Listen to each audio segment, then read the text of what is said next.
All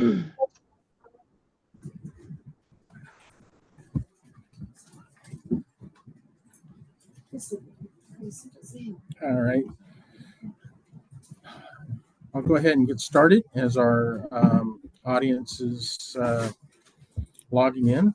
And good morning, everyone. Welcome to another Arizona Capital Times Morning Scoop. I'm Gary Grotto, the executive editor of the Arizona Capital Times, which is a member of the State Affairs Network. So today we're going to be talking about how to vote. And while voting may sound simple, this is 2024, and there's a lot more to know than just tossing your ballot into the box. Today we have a panel of election experts who are going to tell you all you need to know about casting a vote and making it count. And I'd like to start by thanking our sponsor, the Arizona Citizens Clean Elections Commission. The 5-member nonpartisan commission was created by voters in 1998. The Citizen Clean Elections Act established a system for voter education, clean funding for candidate campaigns, and campaign finance enforcement. The purpose of the act is to restore citizen participation and confidence in our political system, improve the integrity of Arizona state government, and promote freedom of speech under the U.S. and Arizona constitutions. And what you're watching today is the voter education part of that system. So before we begin, I'd like to remind our audience about the Q&A. If you have any questions for the panelists, just put them in there, and I will search through them throughout the program and try to get to as many as I can as time allows. And just ask that everyone keep it civil. This is a voter education program, and we're not going to be talking about politics or anything like that, the politics of elections. So I'm going to start by asking our panelists to introduce themselves and tell our audience a little bit about themselves and why we're here today. I'll start with Gina Roberts. She's the voter education director for Clean Elections. Morning, Gina. Good morning. Good morning, everybody. Thank you for joining us this early. Hopefully you've got a great cup of coffee with you and you're excited to learn about our upcoming general election. As Gary mentioned, I'm with Clean Elections. I'm the voter education director, and so I oversee our voter education and outreach programming for the state of Arizona. So our goal is to make sure that voters across the state have all of the information that they need to know, from the logistics to voting, but also to learning what's on your ballot, as well as how your vote is kept safe, which is why we are so happy to have our panelists here with us today, because they each can help us in that area.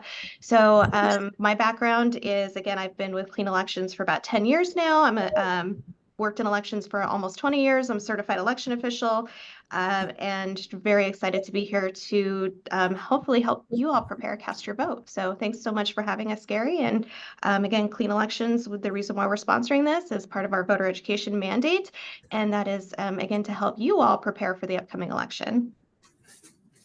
Thank you, Gina. And next we have Scott Jarrett in his cup of coffee. He's the Maricopa County Elections Director. Scott, good morning.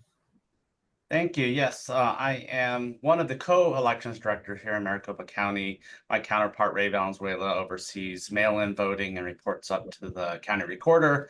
I oversee all in-person voting operations in Maricopa County. That includes the recruiting of all of our temporary workers, our warehouse operations, and the counting of our ballots. And Gary, I do hope that people just don't throw their ballot into that ballot box, that they do take care of it. And if it's on election day, they'll at least be in Maricopa County putting it into a precinct-based tabulator. So glad to be here and talk about this upcoming 2024 general election. Great. Thank you, Scott. And next, from the Arizona Secretary of State's office, we have Angie Cloutier. Hi there. Good morning, Angie. Good morning. Thank you for having me on the Morning Scoop, and to Clean Elections for hosting this. My name is Angie Cloutier. I'm the Security Operations Manager for the Arizona Secretary of State's office. I focus on safeguarding electoral processes from potential threats. I have over 10 years experience in elections beginning in Yavapai County, with extensive knowledge in election systems, database programming, and physical security. Also a national certified election official.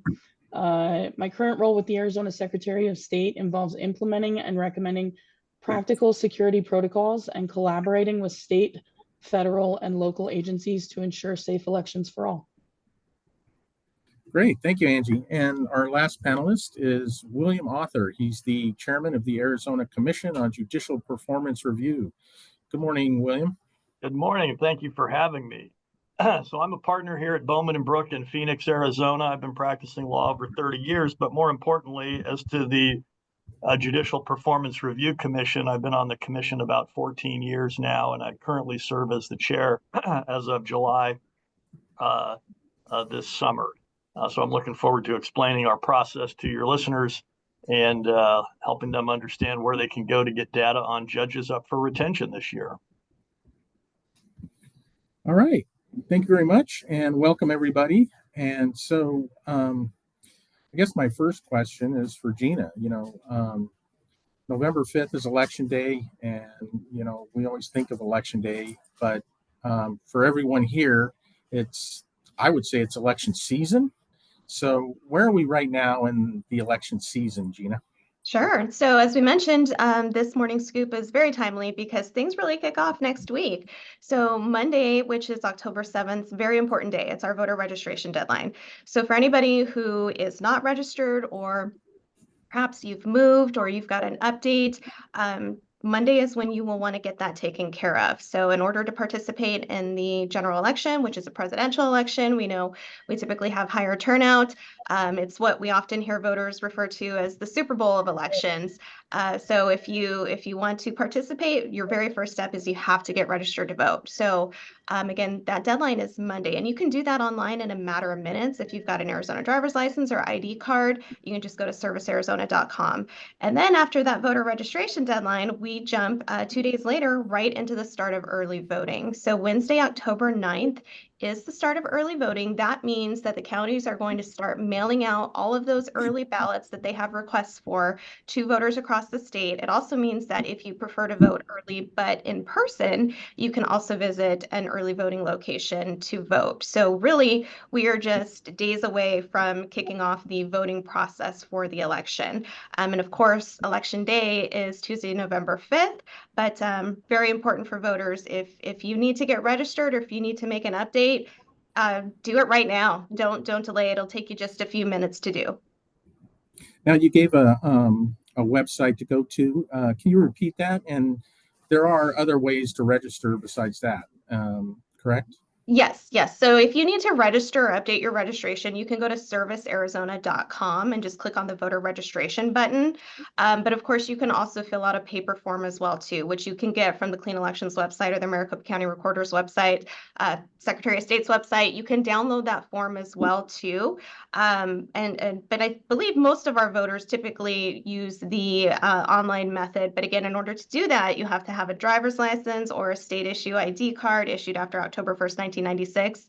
But if that's not an option for you, you can absolutely print off that paper form and you can go ahead and fill that out and mail that into your county. If you are doing that paper form, it's important to remember that you will want to provide a documentary proof of citizenship if you want to vote in your state elections. So what we mean by that is if you want to vote for the state legislature or your city council member, whatever state elections and local elections might be on your ballot, you do have to show that proof of citizenship. So if you're printing off a voter registration form, you're going to either write in your driver's license number if you have one and you still prefer to use a paper form instead of doing it online, or if you don't have that, then you can go ahead and include a copy of your birth certificate as one example, but make sure it's a copy. We don't want your originals. So that is another way that you can get registered to vote. Now, Gary, sorry. I just want to highlight what Gina said. The voter registration date, it's only 4 days away. So don't wait if you need to update or you want to register for this election. But also the Service Arizona, that you almost get immediate action. You are added to the voter register after just a few checks that are done by the recorder's office. If you're filling out that paper form, because the recorder's offices across the entire state are just getting inundated with paper forms, it could take them a few days, if not a little over a week, to be able to process that form. So the fastest way is that servicearizona.com, that link that they would fill out. Great, thanks. And so one thing that came to mind was, there's voter registration drives, there's going to be kids out on tables at, the campuses, and, you might even have people come to your door. So can you go through that process a little bit and what people need to know if they are approached by somebody or asked to register? Do you want to Scott? take that one, Scott, or you want me to jump in on it? I'm happy to. Whoever, yes. So, well, I will say, so there are these other groups, sometimes they're through the parties, sometimes they're nonprofits out there registering voters. And so those will be typically through a paper form that they're asking voters to complete. I would be, so with those groups, sometimes they wait all the way until the voter registration deadline to turn those into the recorder's offices. So sometimes though, you may have gone out in the fall, I know it's nice weather up north, but out to some events and you've registered to vote and you've done it with one of these nonprofit groups, and they may still be holding on to that form and they haven't turned it into the recorder's office yet. So that's also one reason there could be a delay. So, but just because you filled out one of those forms, if you have any concerns at all, it doesn't hurt to actually go to servicearizona.com and register there as well. It won't add duplicate records to the rolls. The recorder's office will do that reconciliation. But again, that's the easiest, most expedited way for a voter to be able to register is through that website. Now, at some point, so you fill out your paper form or you, fill out a form, in a voter registration drive. They're inundating your office with,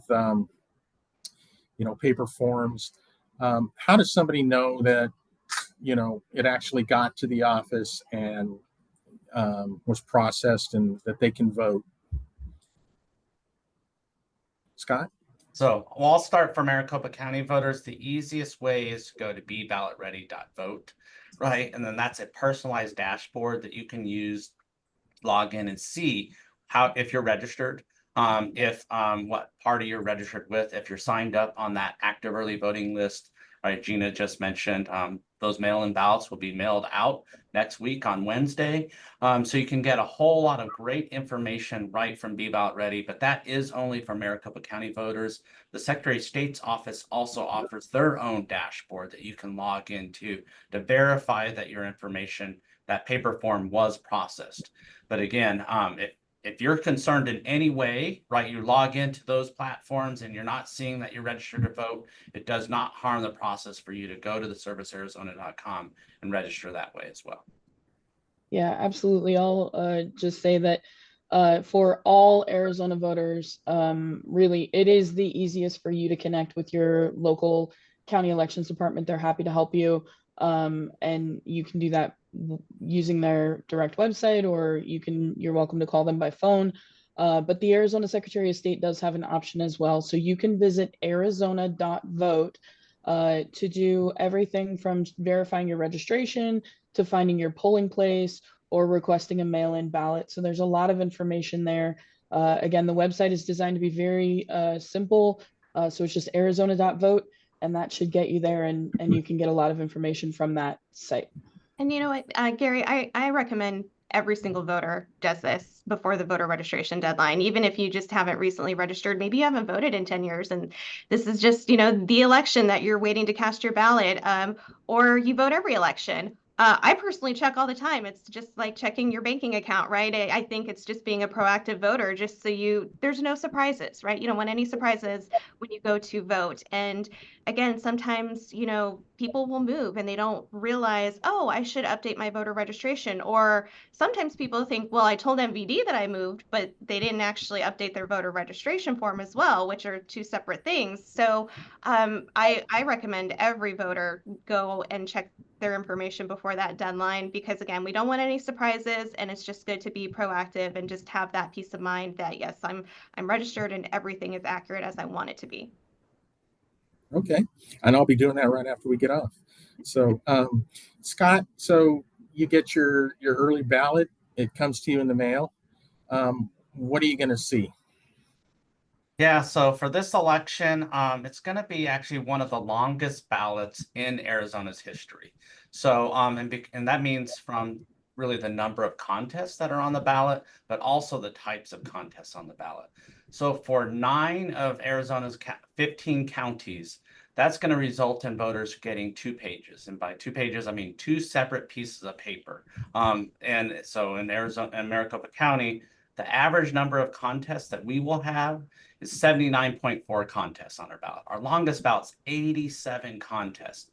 So what we really want voters to do is make a plan, right? There's a lot of online resources. You can go to Clean Elections. You can go to maricopacounty.vote, our website. We have what's on your ballot link. And you can go through and you can see all the different publicity pamphlets, other types of information about there that will then aid voters in then making their informed decisions on how they want to vote that ballot.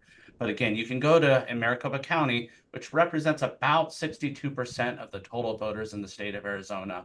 You can go to that ballotready.vote personalized dashboard, and you can see a sample ballot right now. You don't need to wait for you to get that ballot in the mail when we mail them out in a few days. You can go on, you can see all the different contests that are on your ballot. You can be prepared to be able to fill out that ballot. And even if you aren't on the active early voting list, you're an election day voter, again, go to Be Ballot Ready, take a look at what contests are on your ballot. You can find links to all those different educational materials on the contest, and then you can actually fill out, we'll be sending out a sample ballot to voters about 2 weeks before Election Day. You can fill out that sample ballot and then bring that with you to Election Day, and that helps you complete your ballot.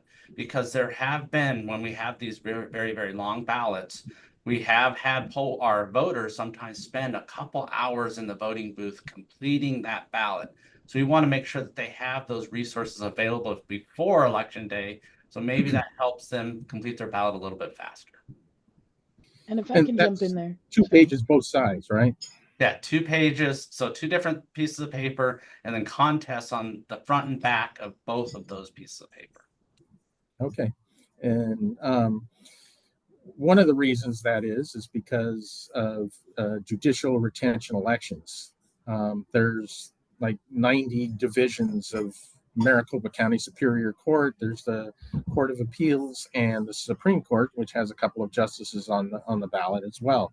Now, William, are they running for election, or can you explain what the retention election is?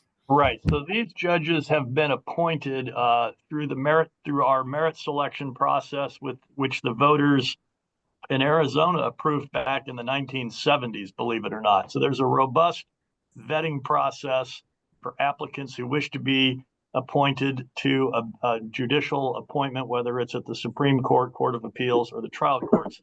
And this system of merit selection applies in Pima County, Pinal County, Maricopa County, and Coconino County, are 4 most populous states, or counties within the state, excuse me. And so once appointed, then they stand for retention every 6 years, roughly. That changes depending upon the assignment that they have, but roughly they're up for retention. And so this is a yes or no. Do they continue to meet the standards, and should they continue to serve in their current positions as judges, justices, whatever the case may be? So it's a retention only. It's a yes or no. Majority of simple majority of voters decides whether the judge should stay on or should not be retained. So how do I know if these guys are any good, if I want to keep them or fire them? Right. So that's where the JPR, the Judicial Performance Review Commission, comes in. So after the voters approved the merit selection process in the 1970s, there was a push to evaluate judges on a more regular basis and provide information to the data, and there was data to the public, so the public could decide and make the decisions that you're talking about, Gary. So in 1992, there was another constitutional amendment that established JPR, which I am now the chair of. And so JPR looks at a variety of sources of information on judges, everything from Judicial Conduct Commission reports. We do our own surveys to gather data on the judges. We have the ability to look at hearings that are recorded. And so the commission looks at a host of sources of information about the judges, and we decide, we evaluate that, and we decide whether some judges need to address specific areas to us. And then at the end, we talk to the judges who we think may have some deficiencies in their performance, and then we vote on whether they meet standards or not. And so in the end, what is made available to the public is the vote from the commission, whether the judges meet standard or not. And again, it's a simple majority vote of the commission, which is 34 members. We can talk more about that. But also we produce a data report, which is a summary and the actual surveys that we gather on judges during the retention period.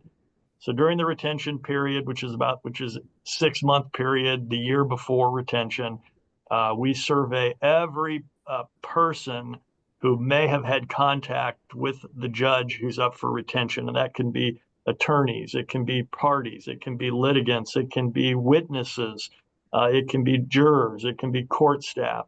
And we have surveys passed out to them. Those surveys then come back. And the surveys have a measure, a scale for things such as understanding of the law, understanding of the rules of procedure, fairness, impartiality, administrative skills, all of the things that you would want to see in a judge that if you were to encounter a judge in a court, all of the sort of skills that you would want to see are being measured by those who have actually had contact. And the unvarnished views of those who fill out these surveys are then made available to the public. And so that can be found at azjudges.info, azjudges.info. And at that website, you will have a list, you will see a list of all the judges up for retention this year from all of the 4 merit selection counties. You'll see the vote of the commission, whether they meet standards or do not meet standards in the view of the commissioners. And then you'll see the data. You can see the actual data survey reports that the commission obtains and the commission evaluated, and you can read them for yourself. And you can actually go back prior cycles if you want and see how a judge did, in the last cycle 6 years ago or 3 years ago, as the case may be, and see if they're doing better or worse or about the same. So the amount of information available on azjudges.info can be a little bit overwhelming, but I think if you just kind of walk through it step by step, you'll pick it up pretty quickly and understand the metrics that are being used to evaluate the judges from the surveys. Can I jump in on that, Gary? So that's a lot of wonderful information, William. And I think this kind of goes back to what Scott was saying about making a plan to vote, because what you really focused on there was about information on the performance, right, of the judges and justices. One of the questions we get from voters all the time when they get their ballot is, what is the political affiliation of these names on the ballot? How come I don't see an R or D next to their name? And so I think this is important for voters to recognize, because with upwards of 70-something items on your ballot, some voters may just decide, I just want to vote along party lines or something to that effect. But when you get to judges and justices, that information is not printed on the ballot. It's not available. It's really more about their performance. And so again, it goes back to making a plan to vote, taking the time to research and review all of that information. So that's just often a question that we get for voters. So I wanted to point that out, that you will not see party affiliation on the ballot next to those names. Well, and I think, that's a really good point. And we take it at the commission a step further. When we obtain the data and we look at the surveys, when we're doing our initial evaluation as to see how judges are doing, it's in a blind situation. All I have is a code for each judge. I don't know who the judges are. When the data comes to me, it's actually processed by a vendor that the state, the courts actually have retained to tabulate this data to make sure that commissioners aren't able to identify who the judges are when we take our vote and when we do our data analysis. So, you know, I for example, if there's data on a judge that I may have had a recent experience with, I don't even know that. It's a completely blind situation up until the time of our vote. After our vote, the names are then revealed, and we can see, you know, how we voted on each judge. So, you know, it is not it's intended to be an apolitical process, one that is, you know, intended to gather data, irrespective of political affiliation, or, you know, politics, I guess, in that regard. And you know, I can say that, you know, like for our readers, that's important to know whether, you know, their political affiliation. It's not that difficult to figure out for the voters if that matters to them. And you know, if you just look at when they were appointed, who was the governor at the time, you can figure that out. And um, you know, although Republican governors do pick Democrat from time to time, and vice versa, but you can get a pretty good sense of who they are. So just throwing that out there. But Angie, you mentioned in your introduction, you're talking about safe voting. Mhm. Is there dangerous voting or unsafe voting? Can you get into that a little bit? Sure, yeah. So I think, you know, really we look at elections as, and I think many people do, as being a core value to American democracy. And it's our goal, I think, not only at the Secretary of State's office, but within all the counties, to make sure that voters feel safe when they're voting. And I think it's less an issue of there being like a directly unsafe voting experience, because certainly we hope that we're implementing safe protocols to make sure that doesn't happen. But there are actors out there who are attempting to manipulate American elections. So the largest threat to fair and secure elections today is what we call information operations. And that's a term that just means presenting false information about candidates, issues, election officials, or election processes. And the goal of these campaigns is usually to influence election outcomes or influence public perception about elections, or maybe even just to sow discord between US citizens. So information operations are being conducted by foreign countries, by bad actors inside and outside the United States, and even by US citizens who are either willingly or unknowingly sharing false information. In 2024, the Arizona Secretary of State's office has invested time and resources to inform Arizonans about ways to be aware of and how to spot and report what we call mis, dis, and mal information, or MDM, including information created by generative AI, such as deep fakes, false information, audio manipulation. There's an increasing accessibility of generative AI, and it means it's going to increase the quality, quantity, and urgency of MDM available to bad actors and therefore provided to citizens. So as an example, with just a 30-second clip of your voice or a handful of images online, an person now has the tools to create an AI-generated clone of anyone, from you to your neighbor to a Hollywood actor or a political figure. And many of these tools are either free or very cheap and require little to no skill, which is a change. So we've always had sort of the concerns about mis, dis, and malinformation or false information being available to the public. But with the implementation of generative AI and its ability to make that process more expedient, we're seeing you know, threats that are more easily created and more easily shared out to the public. And so again, it's just our job to try and provide as much information to the public about how to protect themselves from those kind of things. And then, Gary, I just want to say, so Arizona has some of the best election laws in the country, whether those laws are to ensure the integrity of the election, the security of the election, or to provide access to voters. So Mhm. I just want to let you know that it is safe for voters to vote in Arizona, right? And there's a lot of different avenues for them to be able to participate, whether that is through the mail-in ballot process. In Maricopa County, about 77% of our voters are signed up to get that active early ballot mailed out to them 27 days before Election Day, whether that's taking that mail-in ballot and dropping it off at any one of our vote centers, which have drop boxes. Some counties do have outdoor drop boxes. All of those are monitored, those outdoor drop boxes. Then whether that's voting in person, whether that's during the early voting period or on Election Day. And one of the things that the Secretary of State's office has done over the last couple of years is really invest in educating election officials such as myself, but throughout the county. And we go through and we do these tabletop exercises, and they try to throw every single thing at us, these different wrenches and these different challenges and different problems. We've invited law enforcement to these events as well, so they're aware of election administration processes, and we are ready for this upcoming 2024 general election. Right. And you may not see law enforcement out there and present, right? Because one thing we don't want is to have law enforcement agents inside our voting locations, but they will be out and about throughout the early voting period and on Election Day, that if we needed to call upon them, they'd be ready to respond. Absolutely. Yeah. Scott, everything you said is spot on.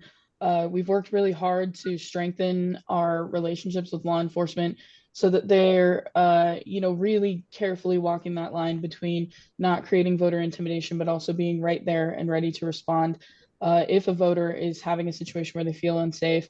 We encourage people that if they encounter false information, to report it to the platform where they found it, so that that can be dealt with by those platforms. But we do have the ability for people to report any suspicious election-related activities, whether that be at a voting location, at an early voting location, or otherwise, just by calling 1-877-THE-VOTE. So that's 1-877-843-8683. Or they can also email elections@azsos.gov and report any kind of, again, threat or concern that they have, so that we can look into that and continue to make sure that Arizona voters not just are safe, but feel safe, because we don't want anyone to feel like they can't go to a polling place where they're not comfortable. And it's important for us to ensure that that happens. Now we're just getting flooded. It's a tsunami of information. How do we sift through that and determine what's real, what's not? And you mentioned the AI stuff, and I remember the first time I saw one of those. It was a sports clip of a quarterback up there trashing one of his wide receivers, and I couldn't believe it at first, and then I realized, this can't be true. I mean, they don't talk like that, and just common sense kind of came through. But how do you sift through it? How do you determine? How can you tell if something's AI generative, and how do you know you're just getting bad information? Sure. So I'll start by saying that after this, I've already provided some links that I guess are going to go out in an email, and that's a lot of information that's provided on our website already. So the Arizona Secretary of State's website is azsos.gov, and there's a lot of information about how we secure elections in Arizona. There's information allowing you access to live stream of tabulation rooms. It talks about do's and don'ts of voting location conduct, and some information about general security. But we are working currently on some guidance, which we're hoping to release in the next couple of weeks, that really dives down into just check and connect when it comes to misdis and malinformation or false information, and how to protect yourself from it. And we've really broken it down into 4 major categories. So that's learn, question, engage, and report. And I'll touch on them just briefly because I don't want to monopolize the whole time. And again, this information will be available publicly very soon. But when it comes to learn, you want to make sure you're educating yourself about the election processes from official sources. So again, that might be the Arizona Secretary of State's website. It could be your local county website or your cities and towns. And certainly the Clean Elections website are all great sources of accurate voting information. Understanding that false information can spread quickly, especially online. We know that research shows false information spreads about 6 times faster online than true stories. My boss likes to say that that's because the truth isn't as flashy as false information. But you want to be aware of deepfakes and synthetic content, and realize that advanced technology can create realistic fake audio and video content. Under the question category, that's just about verifying information before you share it. You want to check reliable sources, check and see if the information is available on multiple sources. Be skeptical of anything that creates a sensational claim or creates an emotional response in you. And you were mentioning this, right? You saw that news story of, the sports person, and your first response was like, oh my gosh, this can't be real. And very often that's an instinct that folks should trust. Or if it makes you very angry right away, take a few seconds to really think about it. And you mentioned that too, right? Like after I thought about it for a few minutes. So not just automatically sharing something because it makes you angry, and just taking a few extra minutes to consider, like, okay, this story or this information seems to be inciting a very emotional response. So maybe I need to fact check a little bit more and verify a little bit more before I share that information. And again, just considering the source. We used to tell people if it's a verified account, it should be trustworthy, but keep in mind that verification can now be purchased on some platforms. So verified doesn't mean perfect, but if it's verified, that's a good sign. But then also, does it cite credible sources, things like that. Under the engage section, you want to participate in respectful discussions about issues. Don't be afraid to have those political conversations, or even to hear out somebody who has a different viewpoint than you. The great thing about social media is that it brings like-minded people together, but the difficult problem with social media is that it's designed to narrow down the people and the information you're getting to the beliefs that you are already tuned into. And so sometimes it's about looking at those different viewpoints to make sure that you're seeing things from both sides, and just being respectful, like you were mentioning here. Make a plan to vote, share accurate voting information with your community. Peer-to-peer communication can be highly effective in stopping the spread of disinformation and spreading correct information. And then again, report. So I've mentioned it before, but make sure that if you encounter false information, you're reporting it. Make sure that if you're, people's instincts are so important. And I think if you're getting that vibe that something's off, we would much rather you report it and we investigate it and find out there's nothing, than have it not be reported and not hear about it for 2 months or 6 months or whatever, and not have the ability to go back and investigate, or to ask police to go back and investigate. So reporting is just as important as making sure you're not sharing the wrong information to begin with. I want to jump in on that, Gary, too. So a couple of things there, and that's a lot of great information that Angie just shared. But I think what I wanted to add on to that is, with everything that she was talking about with misdis and malinformation, how does that impact the voter? How does, what does the voter take away from that? And I think what's important to remember is that has an impact, one, in your ability to vote, how you vote, the choices that you make on your ballot, and then the perception of, did my vote count, and the security of the elections and the integrity of the elections. And so, one, your ability to vote, any information that's related to key dates and deadlines, what ID that you need on the poll, the process, the procedure to get a ballot, where your voting location is, any information that's about the logistics of voting, I recommend that you really, should just look at your elections officials' websites. You look at Maricopa County, look at Yavapai County, look at Clean Elections, look at the Secretary of State's office, look for those .govs.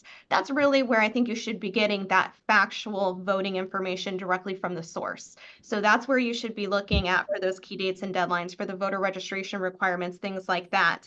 That's where you can go, or if you see information elsewhere regarding, the logistics of voting, verify it with those trusted sources, your 15 county recorders and elections office, the Secretary of State, Clean Elections. And then in regards to how you vote, the choices that you make on your ballot. So if you're seeing, again, maybe deep fakes or AI items with candidates and things like that, you can certainly go to those candidates' websites directly and research them.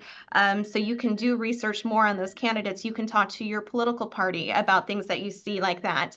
And then finally, the perception of elections and understanding, okay, was this election secure? Did my vote get tabulated accurately? Was there any threats of hacking the machines, things like that? Again, you're going to want to verify that with the county directly because they are the ones who are doing that work. They are the ones who are performing the logic and accuracy testing, the sample hand counts. They're conducting the, holding all of the logs and chain of custody procedures. And so that's really where you should be looking for that information in the first place, but also to verify. So if you are seeing anything out there in our digital world or hearing talks about it, always verify before you click that share button, because again, we want to make sure that we are getting accurate information out to people, and the best way that you can verify that and help spread that accurate information is by verifying with your counties and your election officials directly. And I want to hone in on one thing that Gina said. It's about the logistics and how you want to participate in voting. And sometimes it's innocent mistakes. Like we have 246 vote centers in Maricopa County, and we have a very robust early voting period. And each one of those voting locations has different hours of operation during that early voting period. And sometimes those voting locations could change. Maybe they had a plumbing leak right in the middle of early voting, and now we've got to move that location. But then we had a local newspaper or your political parties download a list of all of our voting locations, a couple of weeks before that, and then they publish an old, outdated list in that paper. So go to your local officials, your local county's website when you're choosing to vote, back to making a plan. Make a plan of how you want to vote, and then verify that information with your local county before you take action on that plan to make sure it's the most updated information. Gary, can I follow on to that just very briefly? Because as to judges, we see some things that have cropped up over the years where groups may purport to have information about a specific judge or judges and mount a campaign one way or the other about their retention. And it's important for the voters to know that there is only one constitutional source of data on judges in this state, and it's the JPR. Okay, and it is the only organization that has the access and the ability to actually survey the people who have actually had contact with a judge during the review period and provide that data to the public. And so, it's not that others might be spreading misinformation. It's just that the quality of information that they have is not necessarily the quality of information that JPR gathers and publishes to the public. If you really want to know whether a judge understands the law and follows the law, wouldn't you want to see what the lawyers in front of that judge have to say about that? It's all available at azjudges.info. If you want to understand whether a judge is fair and how they treat the parties in their cases, wouldn't you want to hear from the parties who actually had cases in front of the judge during the review period? It's all available at azjudges.info. No one else can provide that quality of information to the voters. And so it's important to understand the source and perhaps even the motivation when you see these sorts of campaigns that are going on out there. So, Scott, I fill out my early ballot, go through all 87 contests, and what do I got to do to make sure it counts? And let's just say I was going to go drop it off at a voting center. I've already figured out what I'm going to do, but what do I got to do next after I actually mark my ballot? So, and this isn't unique to Maricopa County. We're one of the first and early counties to adopt this, but you can actually track your ballot, especially if you're voting through that early ballot process, right? There's on that affidavit envelope that you're signing, there's this unique barcode that's assigned to each individual voter that will track when we're mailing out your ballot. So on next week, on Wednesday, when those ballots go out to be mailed, if you're signed up for that text message service or that email service, you're going to be able to get notified. We've mailed out your ballot. As soon as you've mailed that back to us, right, or dropped it off in a drop box, you're going to get a text or an email saying, we've received that mail ballot back. if we question your signature, right? Say you signed your ballot and you're right-handed and you harmed your right hand and you ended up signing with your left hand, and now we've questioned your signature. We're going to notify you that we've questioned your signature through that text and email service. But you could go and log into beballotready.vote. Again, that's for Maricopa County. And you can also track your ballot status that way as well. And even if you're not signed up on that active early voting list, say you voted in person, whether that was early on election day, it will show that you voted in person on election day and that your ballot was counted. And the Secretary of State has now offered that same dashboard for counties across the entire state that they can log in and get that information as well. So there's tools at your fingertips to be able to track your ballot and know that your ballot was counted. Now let's talk about the signature, and I think you can also put your phone number on the envelope. I think that's optional. I know some people say, I'm not going to put my phone. I don't want them calling me. But can you just talk about how important it is to sign your ballot, or sign your envelope and put your phone number? Yeah. So if you don't, or you forget to sign your affidavit envelope, that ballot will not count without a signature placed on that ballot. So that actually then requires a voter to take a couple different actions. If the recorder's office gets it back early enough, they're actually going to mail back that ballot to your house. So then you can sign it. Still going to be in that affidavit envelope sealed, right? But so you can sign it. Or you have to drive down to your recorder's office and sign that ballot. Or that ballot gets canceled and you go check in at a voting location and get a new ballot issued to you, and then be able to vote that way. So that's why it's so important that you do sign that ballot and then put that phone number that you mentioned, Gary. We will not call you out of the blue. We're only going to call you if we've questioned your signature. And that's based on statute, right? That's the only reason we can have that phone number when you add it to your to that ballot. Now, you might have added a phone number to your voter registration card, right? Or if you've been voting early for a long period of time, if we have phone numbers for you on those other pieces of documents, we will try to reach out to you that way as well if you forgot to add your phone number to your ballot for this election. But it is so important.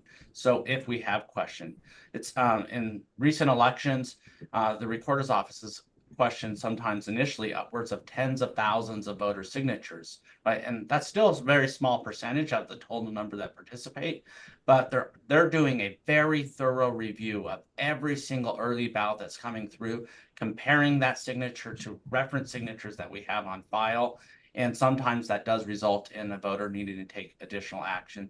I just want to highlight one more thing about this is the laws have changed. So voters used to have 7 days, it was 5 business days that could result in 7 if there was a holiday, 8 days after the election to cure a questionable signature, not a blank signature. That they only have until 7 p.m. on election night to cure that blank signature, but a questionable signature.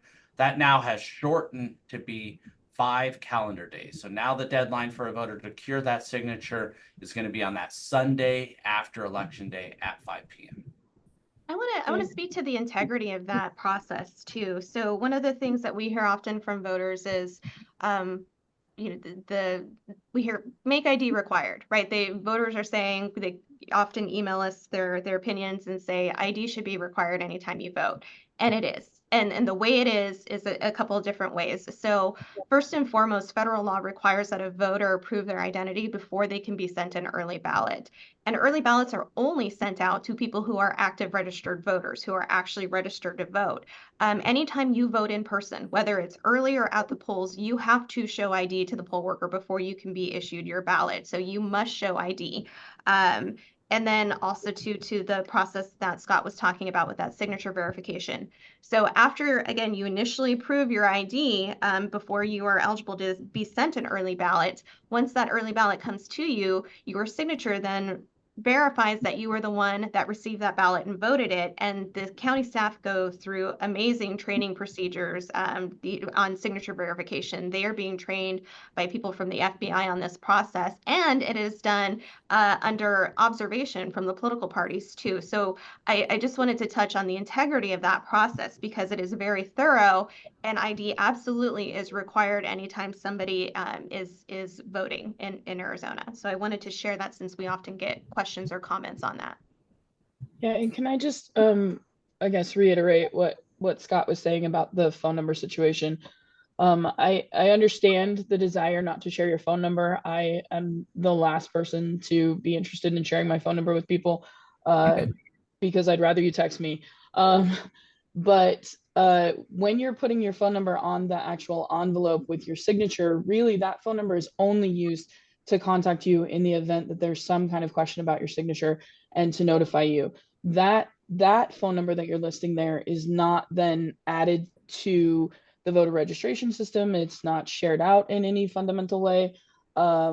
It's really only used for that election to verify information or to talk with you about information that may need to be verified.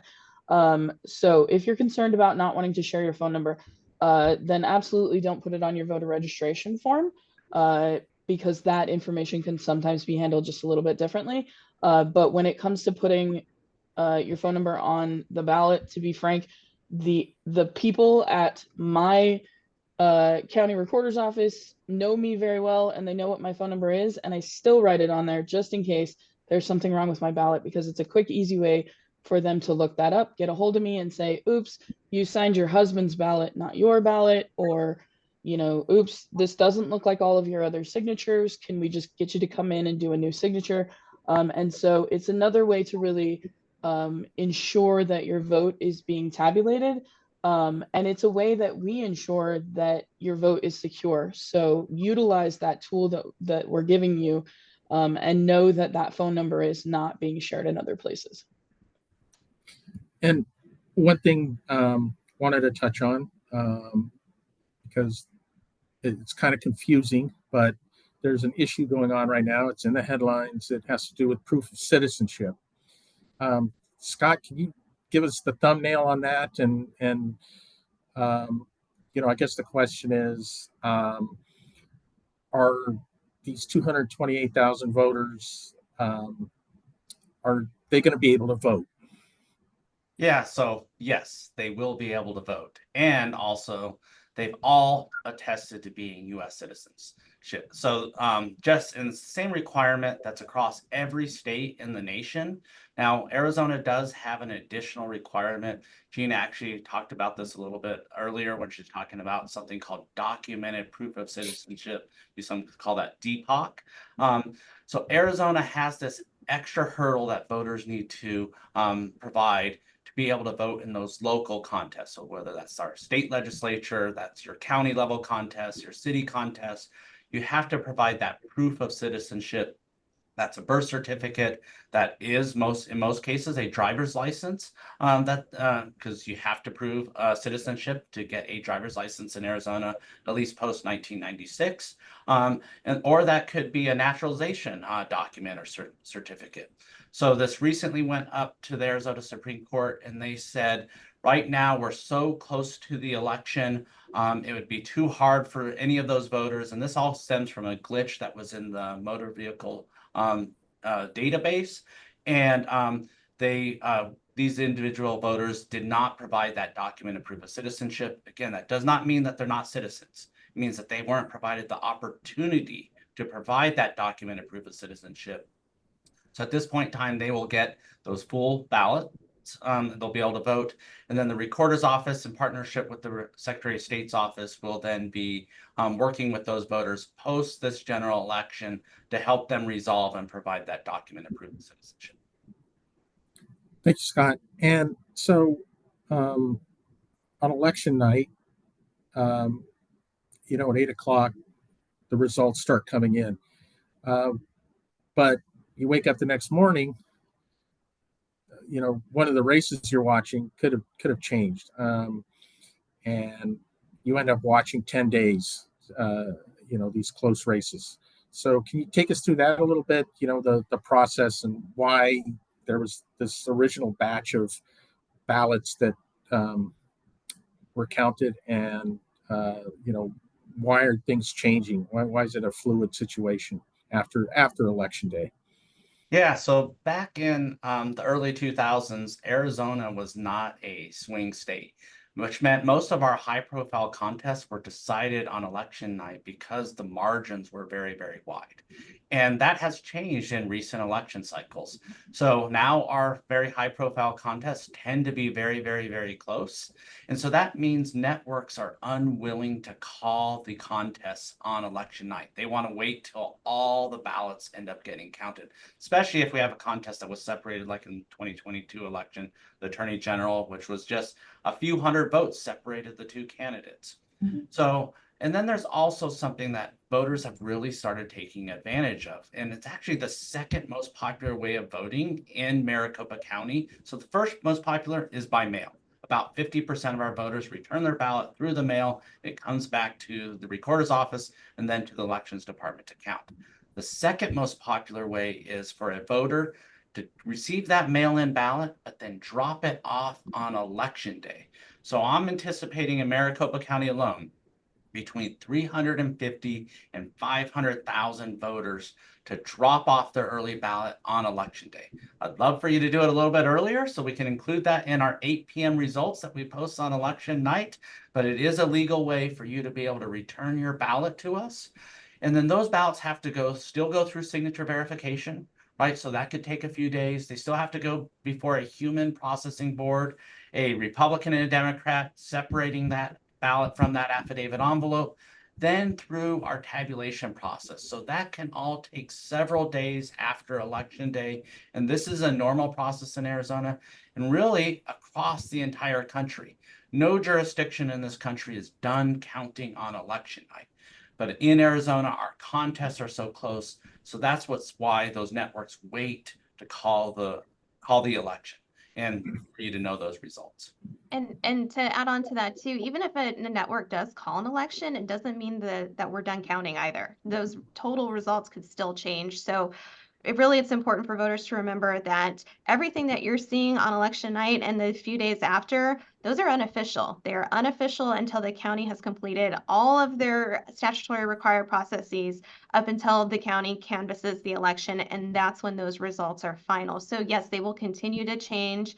As you mentioned, Gary, voters, you can go to sleep one night with your candidate, in the lead and wake up the next morning and now they're trailing behind. And that's normal because we are continuing to tabulate ballots as they come through and process them. And this goes back to, again, the integrity of the election, making sure that all of the required steps are being taken, that signature verification process is occurring, that voters have their legal right to come back in and cure a signature if there's anything, that the county needs them to do after that. So there's still a lot of steps that are taken. So come 8 p.m., you are going to see all of those early ballots that have been returned up to date that the county has tabulated prior to election day. And they are releasing those results for the first time at 8 p.m. And then throughout election night, you're going to see the results come in from the voting locations throughout the state. And then the next morning, the counties are still going to be tabulating. So even if the media does happen to call an election, it doesn't mean that it's final. We have the final vote totals. So again, it just goes back to that, the integrity of the election and ensuring that all statutory procedures are being followed and that every eligible vote is being tabulated correctly. So that's why it does take some time. And again, as Scott mentioned, Arizona is a swing state. All eyes are going to be on Arizona on election night. In the last presidential election, the vote difference was about 10,000 votes. That's really small. We have more recounts than we ever had before because of a statute change. So we will likely have some recounts as we did in the primary election. And again, that takes time to tabulate. So it's just important for voters to remember that while you will start seeing results on election night, it does not mean that they are final and that they can change up until all of the required steps that are put in place to protect your vote are done before the county's canvass. And I just want to highlight one more thing too, is you can go to our websites. All the counties have live video feeds so the public can watch us as we're doing the counting. But also the political parties in Arizona are very active and they place observers in all those different points. So there are representatives from the political parties themselves in the room where we're doing the counting, and they're watching us and scrutinizing every step that we're taking. So we're ensuring the integrity of that process before Election Day, on Election Day, and after Election. Yeah, and I did go ahead and include that link to the live stream of election tabulation rooms. Now, a lot of counties will provide that on their website as well, but the Arizona Secretary of State's website has the list of all of the counties and all of those live feeds. Some of them are not quite active yet because we're just now doing logic and accuracy testing. So if you get that link today and you click on it and there's nothing, that doesn't mean there won't be anything. It just means that they haven't had their logic and accuracy test. It's not time for them to start that video. But those live streams are available. And if you are an insomniac and love staying up all night, you can sit on election night and watch that feed and watch all those amazing election heroes tabulate ballots and really do that secure process that Scott's been highlighting. All right. Well, we've run out of time and we left a few topics on the table. We could have sat here all morning if we wanted and talked. And, I just want to say thank you to the Arizona Citizens Clean Election Commission, all of our panelists, Angie Cloutier, Scott Jarrett, William Author, and Gina Roberts. And thank the audience. Thank you for tuning in. It's, we appreciate you taking an hour of your time. And just want to say thank you and have a good day. And get out and vote. Thank you. Goodbye. Thank you.